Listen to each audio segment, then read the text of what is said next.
சித்தனருள் 1605 அன்புடன் அகத்தியர் அருள்வாக்கு. சூரத் சத்சங்கம் பாகம் 2. ஐயனே, மாறிவரும் இக்கால சூழ்நிலையில் உடலில் சரியான வலிமை பெறுவதற்கு நாங்கள் என்ன செய்வது? அப்பனே, யான் முன்பே பல முறை உரைத்து விட்டேன் அப்பனே. எதை என்று அறிய அறிய சொல்லிய மூலிகைகளை அப்பனே சரியாக எடுத்துக்கொண்ட அப்பனே, பல வகையான கீரைகளையும் எடுத்துக்கொள்ள வேண்டும் அப்பனே. போதுமானது அப்பனே, அதிலேயே சக்திகள் உள்ளதப்பா. அதில் இல்லாதது வேறு எதிலும் இல்லை அப்பா. சொல்லிவிட்டேன் அப்பனே. ஆனால் நீங்கள்தான் கீரைகளை உண்ணுவதே இல்லை அப்பனே.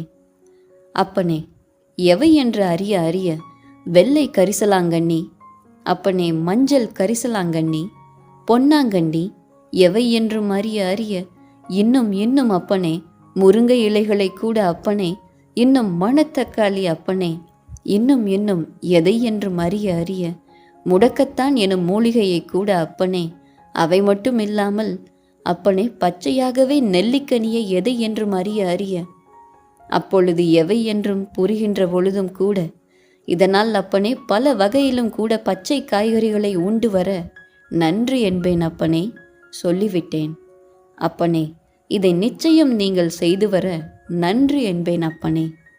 அவை மட்டுமில்லாமல் அனுதினமும் அப்பனே ஓரிதழ் தாமரை இலைகளை கூட உண்டு வர பின் உடல் இரும்பு போல பலம் பெருகும் என்பேன் அப்பனே. எதை என்றும் அறிய அறிய சொல்லிவிட்டேன் அப்பனே.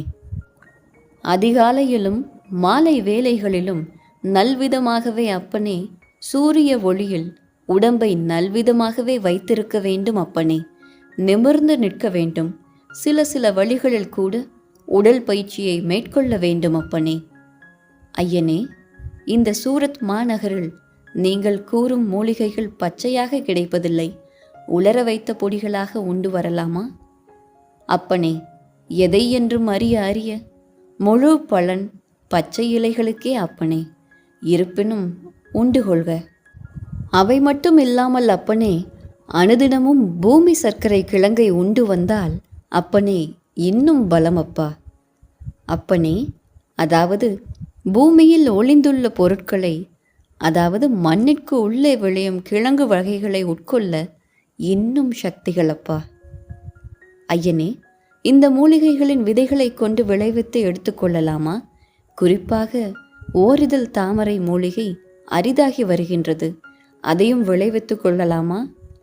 அப்படியே செய்யுங்கள் அப்பனே, நலமாகவே.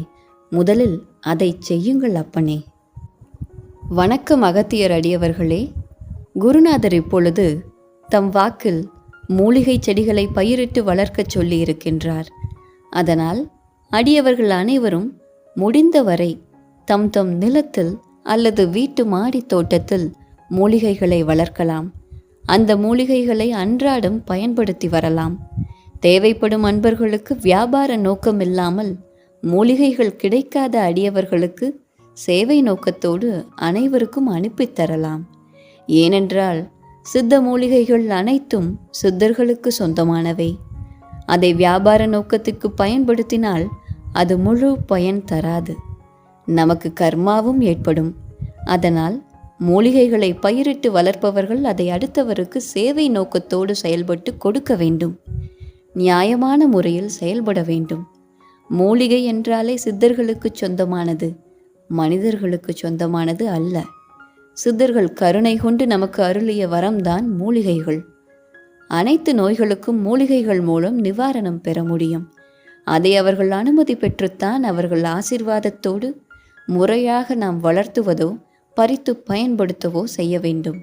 எந்த ஒரு மூலிகைகளையும் பறிக்கும் பொழுது குருநாதர் அகத்திய பெருமானையும் போகர் பெருமானையும் சித்தர்களையும் நினைத்து வணங்கி பறித்து பயன்படுத்த வேண்டும்.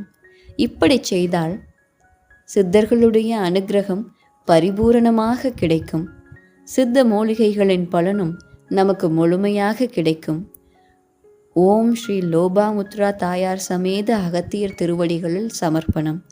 சித்தனருள் தொடரும்.